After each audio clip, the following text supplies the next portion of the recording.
May 1940, Dunkirk. 338,000 Allied soldiers are trapped between the Germans and the sea.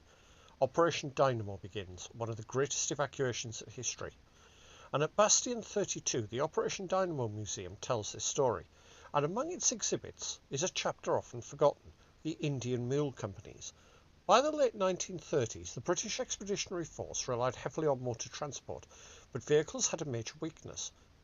They couldn't cope with really bad conditions.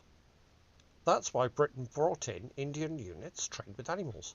4 animal transport companies of the Royal Indian Army Service Corps, the 22nd, 25th, 29th and 32nd Companies, including nearly 2,700 mules, arrived from India to France in December 1939. Their job, carry food, ammunition and supplies quietly to the front. So quietly, in fact, the animals' voice boxes were surgically removed so they couldn't bray and give away the position.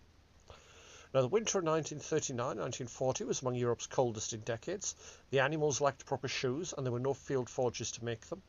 The Indian soldiers, mainly Punjabi Muslims with a few Pathans, pushed on through the sleet and snow, hauling essential supplies. And then came Blitzkrieg. As British Expeditionary Forces collapsed back to the coast, the mule companies retreated too.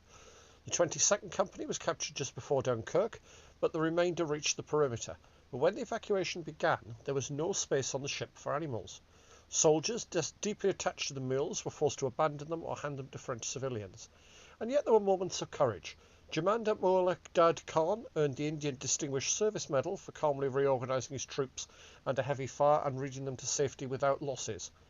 Today, the Operation Dynamo Museum keeps their memory alive. In remembering them, the museum pays tribute to these forgotten heroes, Indian soldiers and their faithful mules whose quiet endurance helped make survival and evacuation possible.